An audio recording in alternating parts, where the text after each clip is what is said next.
ஏறக்குறைய நானே அங்கே கிளம்புற காலத்துல இருந்து நேரத்துல இருந்து பார்த்துட்டு தான் வரேன். ஏறக்குறைய 9:30 மணிலேருந்து இப்போதான் கொஞ்ச நேரத்துக்கு முன்னால முடிச்சிருக்காரு. நீள பட்ஜெட், எதுவுமே இல்லாத பட்ஜெட், அவ்வளவுதான். வெற்று பட்ஜெட். இன்னைக்கு தமிழ்நாட்டில் என்னென்ன நிகழ்வுகள் அதிகமாக இருக்கிறதோ அதை பற்றி கொஞ்சம் கூட கவலைப்படாத பட்ஜெட். சண்டை போடுறதுல இருக்கிறாங்களே தவிர தமிழகத்தை கொஞ்சம் கூட உயர்வு செய்வதற்கு இந்த பட்ஜெட்டில் அவங்க எந்த வித கவனமும் செலுத்தலை. அவங்க கவனம் முழுசும் செதறிய கவனமாக, தமிழகத்தை விட்டு மீறிய கவனமாக, அந்த மாநிலத்துக்கு போகிறேன், இந்த மாநிலத்துக்கு போகிறேன், அந்த மாநில பிரச்சனையை பார்க்குறேன், இந்த மாநில பிரச்சனை பார்க்குறேன். நம்ம மாநில பிரச்சனையை யார் பார்க்கறது? நம்ம மாநில பிரச்சனையில இவ்வளவு பிரச்சனை இருக்குது. இன்னைக்கு பொருளாதார ஆய்வறிக்கை, தமிழகத்தின் பொருளாதார ஆய்வறிக்கை வெளியிடப்பட்டு இருக்கிறது. அதுல நீங்க பாத்தீங்கன்னா இன்னைக்கு தென் மாநிலங்கள் எல்லாம் புறக்கணிக்கப்படுகிறது என்று இவர்கள் சொல்கிறார்கள். தென் மாநிலங்கள்ல வளர்ச்சி இருந்தாலும் மத்திய அரசினால் புறக்கணிக்கப்படுகிறது சொல்லிக் கொண்டிருக்கிற நேரத்தில் தென் மாவட்டங்கள் புறக்கணிக்கப்பட்டு இருக்கிறது. டெல்டா மாவட்டங்களில் வளர்ச்சி இல்லை என்பது தமிழகத்தின் ஆய்வறிக்கை சொல்கிறது. ஆக அன்ஈக்குவல் டெவலப்மெண்ட் தமிழ்நாட்டில் அப்படின்னு ஆய்வறிக்கை சொல்றது. இவ்வளவு நாள் ஆட்சியில இருந்து 4 ஆண்டு கால ஆட்சிக்கு வந்து தென் மாவட்டங்களை கொஞ்சம் கூட கவனிக்காத நீங்கள், ஏதோ ஒரு மாநிலத்தின் பெயர் விடுபட்டது என்றால் மாநிலத்தை பற்றியே கவனிக்கல என்று மத்திய பட்ஜெட்டை குறை சொல்லும் நீங்கள், டெல்டா மாவட்டங்களும் தென் மாவட்டங்களும் முற்றிலுமாக ஆய்வறிக்கையை சொல்கிறது, அனுபவபூர்வமான ஆதாரபூர்வமான ஆய்வறிக்கை சொல்கிறது, இவை வளர்ச்சி அடையவே இல்லை. இதற்கு முதலமைச்சர் என்ன பதில் சொல்ல போகிறார்? அதே போல பெண்களின் பாதுகாப்பு தான் இப்ப மிகவும் கேள்விக்குறியாக இருக்கிறது. பெண் பாதுகாப்புக்கு எவ்வளவு நிதி ஒதுக்கப்பட்டிருக்கிறது? பல இடங்களில் சிசிடிவி கேமராக்கள் தேவை, பல கல்வி நிறுவனங்களில் சிசிடிவி கேமராக்கள் தேவை.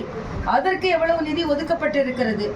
அதே போல கேஸ் 100 ரூபாய் மானியம் கொடுக்கப்படும் என்று சொன்னார்கள். 4 ஆண்டுகள் நிறைவாகிவிட்டது, இன்னும் கொடுக்கப்படல, அதற்கான நிதி ஒதுக்கப்படல. ஆக நீங்கள் வாக்குறுதி கொடுத்ததற்கு கூட நீங்கள் அதற்கான நிதி ஒதுக்கவில்லையே. நீங்கள் என்ன நினைத்து இந்த பட்ஜெட்டை தாக்கல் செய்திருக்கிறீர்கள்? அதே மாதிரி மகளிர் உதவி தொகையை இன்னைக்கு பாஜக ஆட்சி செய்கின்ற டெல்லியில சொன்ன உடனே, இங்கே கூட 2 வருடம் கழிச்சு தான் அந்த மகளிர் உதவி தொகையை ஆரம்பித்தார்கள். நான் கூட சொன்னேன், 2 வருஷம் கழிச்சு மகளிர் உதவி தொகையை ஆரம்பிக்கிறீங்க, அதனால 2 வருஷத்துக்குள்ள மகளிர் உதவி தொகையை கொடுக்கணும்னு நான் சொன்னேன். ஆனா இன்னைக்கு ஆட்சிக்கு வந்து சில நாட்களுக்குள்ளேயே 2500 ரூபாய் டெல்லி அரசினால், பாரதிய ஜனதா கட்சி அரசினால் கொடுக்கப்படுகிறது. ஆனா இன்னைக்குதான் இன்னும் அப்ளை பண்ணவங்களுக்குலாம் கொடுக்கப்படும் என்று இன்னைக்கு மெதுவாக சொல்லி கொண்டு இருக்கிறார்கள். ஆக பெண்களின் பயணம், அந்த பயணத்துக்கு 8,000 கோடி 8,000 கோடி தெரியல, 3,600 கோடி நினைக்கிறேன், பெண்கள் பயணத்திற்கு என்று சொல்கிறார்கள். ஆனால் பெண்களின் முன்னேற்றத்திற்கு அது தவிர, ஏன்னா அன்னைக்கு பாத்தீங்கன்னா மரியாதைக்குரிய பாரத பிரதமர் மகாராஷ்டிராவில் பெண்களை லட்சாதிபதி, லாக்பதி திட்டம் என்று ஒன்றை வைத்து பெண்களை 75 லட்சம் பெண்களை லட்சாதிபதி ஆக்கின்ற திட்டத்தை பாரதிய ஜனதா கட்சி கூட்டணி அரசு மேம்படுத்தி வருகிறது. அப்படிப்பட்ட மிகப்பெரிய அட்வான்ஸ்டான திட்டம் எதுவும் இல்லை. ஏதோ பெண்களுக்கு கொஞ்சம் இலவசத்தை நம்ம கொடுத்தா போதும், அதன் மூலம் அவர்கள் வாழ்வாதாரம் உயர்ந்துவிடும் என்று இவர்கள் நினைத்துக் கொண்டிருக்கிறார்கள். ஆக பெண்களுக்கான உயர்வை மேம்படுத்துவதற்கான எந்த திட்டமும் இல்லை. தமிழ் என்று சொல்லிக் கொண்டிருக்கிறார்கள். மரியாதைக்குரிய உள்துறை அமைச்சர் அமித்ஷா அவர்கள் கேட்டார்கள், எல்லா மாநிலங்களிலும் தொழிற்கல்விகள் வந்துவிட்டது, அந்தந்த தாய்மொழியில வந்துவிட்டது என்று சொன்னார்கள். தமிழில தொழிற்கல்வியை கொண்டு வருவதற்கு என்ன முயற்சி செய்தீர்கள்? தொழிற்கல்வி போன்ற புத்தகங்களை மொழி மாற்றம் செய்வதற்கு 2 கோடின்னு சொல்லி இருக்கிறாங்க. இது எந்த வகையில் போதும்னு எனக்கு தெரியல.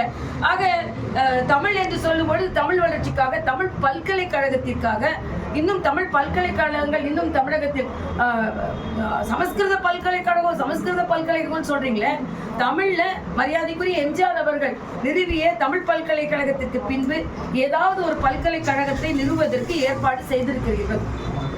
ஆக இப்படி எல்லா விதத்திலும் எந்த பிரிவு, இன்னைக்கு தமிழ்நாட்டிலிருந்து விவசாயிகள் சத்தீஸ்கர் முதலமைச்சரை, பாஜக முதலமைச்சரை பார்த்து அவர் குவிண்டாலுக்கு 3,500 கோடி ரூபாய் கொடுக்குறாரு, அதனால 1.5 கோடி குவிண்டால் அங்க நெல் கொள்முதல் ஆகியிருக்கிறது அப்படின்னு சொல்லி இருக்கிறாங்க. ஆக பாஜகவோட முதலமைச்சரை பார்த்து தமிழக விவசாயிகள் பாராட்டு தெரிவித்து தமிழகமும் இதை போல நடந்து கொள்ள வேண்டும் என்று சொல்லி இருக்கிறார்கள். இன்னைக்கு புதிய பஸ்கள் வாங்குறதுக்காக 3,000 கோடி ஒதுக்கப்பட்டு இருக்கிறது என்று சொல்கிறார்கள். இதுக்கு முன்னால் உள்ள பஸ் எல்லாம் என்ன ஆச்சு? இன்னைக்கு முன்னால் உள்ள பஸ் எல்லாம் இதுக்கு முன்னால் ஒதுக்கிய பஸ்கள் என்னாச்சு? இன்னும் சொல்ல போனா போக்குவரத்து கழகத்தை இன்னைக்கு போக்குவரத்து கழகத்தில் இருந்து எடுத்து அது போக்குவரத்து ஊழியர்கள் எல்லாம் அரசாங்க ஊழியர்களா மாற்றணும். நான் தெலுங்கானாவில் இருக்கும் பொழுது போக்குவரத்து ஊழியர்கள் எல்லாம் அரசாங்க ஊழியர்களாக ஆக்குவதற்கு கையெழுத்து போட்டதுனால் அவர்கள் எனக்கு பாராட்டு விழாவை வைத்திருந்தார்கள். ஆக எல்லா விதத்திலும் இந்த அரசாங்க ஊழியர்கள் இன்னைக்கு பென்ஷன் திட்டத்தை பற்றி எந்த அறிவிப்பும் இல்லை. அதே மாதிரி மின் கட்டணத்தை பற்றி அவர்கள் 2 முறை இல்லாமல் 1 முறை தான் நாங்கள் எடுப்போம்னு சொன்னாங்க. அதை பற்றி அறிவிப்பு என் கண்ணில் தெரிந்த மாதிரி இல்லை.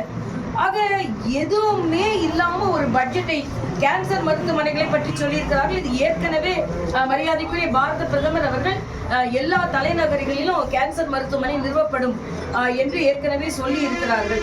அதே மாதிரி மருத்துவக் கல்லூரிகள், புதிய மருத்துவக் கல்லூரி எல்லா மாவட்டங்களுக்கும் வேணும் அப்படின்னு சொன்னா இவங்க அடிப்படையில் கொண்டு வந்தால் அதை கொடுப்பதற்கு தயாராக இருக்கிறது. இன்னைக்கு ஏற்கனவே இஎஸ்ஐ மருத்துவமனையை கோயம்புத்தூருக்கு கொடுத்துருக்குறாங்க. திருப்பி கோயம்புத்தூருக்கு எய்ம்ஸ் வேணும் அப்படின்னு கேட்குறாங்க. ஆக இன்னைக்கு மத்திய அரசு பல நல்ல திட்டங்களை தமிழகத்தில் கொடுத்திருக்கிறது. ஆனால் நீங்கள் உங்கள் மாவட்டத்திற்கு கூட பரவலான வளர்ச்சியை கொண்டு வரவில்லை என்று தமிழகத்தின் பொருளாதார ஆய்வறிக்கை சொல்கிறது. தென் மாவட்ட தலைவர்கள் இன்று என்ன சொல்ல போகிறார்கள்? டெல்டா மாவட்டத்து தலைவர்கள் இன்னைக்கு என்ன சொல்ல போகிறாங்க? இன்னைக்கு சொல்ல போனா ஹியூமன் இன்டெக்ஸ் திருவாரூர், கலைஞர் பிறந்த திருவாரூர்ல தான் மிக குறைந்த அளவில் இருக்கிறது. ஆக என்ன செய்ய போறீங்க? என்ன ஆட்சி நடக்கிறது? ஆக தமிழக மக்களுக்கு சொல்லிக் கொள்கிறேன், 1000 கோடி ரூபாய் ஊழல், மதுபான ஊழல். ஆக இன்னைக்கு உங்களோட பிரச்சனை பார்க்காமல் தமிழக மக்கள் ஒன்றை புரிந்து கொள்ள வேண்டும். உங்கள் பிரச்சனை பார்க்காமல் நீங்கள் தேர்ந்தெடுக்கப்பட்ட எம்பி வேறு மாநிலத்துக்கு போய் இல்லாத ஒரு பிரச்சனைய இன்னைக்கு தொகுதி மறுசீரமைப்பை பற்றி அறிவிப்பு வந்தா திருப்பி பார்லிமெண்ட்ல பேசுவாங்க, சர்வ கட்சி கூட்டம் போட்டு பேச போறாங்க. நீங்க போய் என்ன பண்ண போறீங்க? தமிழக மக்கள் ஒன்றை நன்றாக புரிந்து கொள்ள வேண்டும். உங்கள் நலனை உதாசீனப்படுத்திவிட்டு வேறு மாநிலத்துக்கு போறோம், வேறு மாநிலத்துக்கு போறோம்னு சொல்லிட்டு நீங்கள் புறக்கணிக்கப்படுகிறீர்கள் என்பதற்கு இந்த அறிக்கை ஒரு சான்றாக அமைந்திருக்கிறது. அங்க நான் தெலுங்கானா ஆளுநராக இருக்கும்போது சந்திரசேகரன் இதே தப்ப தான் பண்ண. நான் மகாராஷ்டிராவுக்கு போறேன், டெல்லியில போய் போட போறேன், டெல்லி மக்களை பார்க்க போறேன், மகாராஷ்டிரா பார்டருக்கு போறேன்னு அவர் தெலுங்கானாவை விட்டே வெளியேறும்படி மக்கள் வாக்களித்தார்கள். இன்னைக்கு தமிழக மக்களை தெலுங்கானா முதலமைச்சரை போய் பார்க்கிறேன், கர்நாடக முதலமைச்சரை பார்க்கிறேன், 7 மாநிலத்தை பார்க்கிறேன். தமிழக மக்கள் ஒன்றை நீங்கள் புரிந்து கொள்ள வேண்டும். இவர்கள் குற்றங்களை மறைப்பதற்காக வேறு மாநிலத்துக்கு போற மொழி பிரச்சனையை கையில் எடுக்கிறார்கள். இன்னைக்கு நாம சொல்றோம், இன்னைக்கு தனியார் மயமாக்கப்பட்டு கொண்டிருக்கிற ஸ்டாலின் அவர்கள் இன்னைக்கு தனியார் பள்ளிக்கூடங்களில் உள்ள மாணவர்களுக்கு உரிமை ஏன் உங்கள் குழந்தைகளுக்கு மறுக்கப்படுகிறது என்பதை தமிழக மக்கள் கேள்வி எழுப்ப வேண்டும் என்று நான் கேட்டுக்கொள்கிறேன்.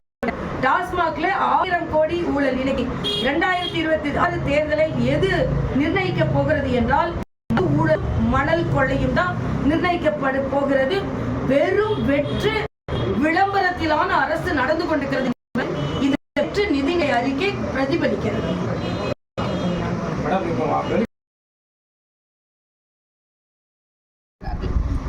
இன்னொரு மாநிலத்தில் நம்மளாம் ஒன்னா இணைஞ்சு வாழ போறோம், வாழ்ந்து கொண்டிருக்கிறோம். நம்ம மாநிலத்தை சார்ந்த இளைஞர்கள் மற்ற மாநிலத்திலும் வந்து பணியாற்றி கொண்டிருக்கிறார்கள். எல்லா மாநிலத்திலும் பணியாற்றி கொண்டிருக்கிறார்கள். நீங்க இப்படி பேசுனீங்கன்னா அவங்க என்ன நினைப்பாங்க? அவங்களை என்ன எப்படி அவங்க ட்ரீட் பண்ண போறாங்க? ஆபாசமாக பேசுவதை முதலில் நீங்கள் விடுங்கள். நீங்க வந்து ஒரு பெண் முதலமைச்சரை எப்படி நடத்துனீங்கன்னு உலகமே பார்த்து கொண்டுதான் இருந்தது. இன்னைக்கு காட்டு மிராண்டித்தனம் என்று கூட சொல்லல, அன்சிவிலைஸ்ட்ன்ற ஒரு வார்த்தையை பயன்படுத்துறாரு. உடனே மன்னிப்பு கேளுன்னு நீங்க சொல்றீங்கன்னா அப்ப அண்ணன் துரைமுருகன் மன்னிப்பு கேட்க வேண்டுமா இல்லையா? பெண்கள் முன்னால மன்னிப்பு கேட்க வேண்டுமா இல்லையா? அப்ப அவருக்கு நாவடக்கம் தேவைன்னா நாக்கு அறுப்பேன்னு சொல்றவங்களுக்கு என்ன நாவடக்கம் தேவை? ஆக மிக மிக மோசமாக பேசிக் கொண்டிருக்கிறார்கள் என்பது மிக கவலை அளிக்கக்கூடிய ஒன்றாக இருக்கிறது. ஒருவனுக்கு ஒரு தீனு பேசுறாங்க. தமிழகத்துல எல்லாரும் அதை கடைபிடித்துக் கொண்டிருக்கிறார்கள். ஆனா நீங்க அதை எப்படி பேசுறீங்கன்னு எனக்கு தெரியல.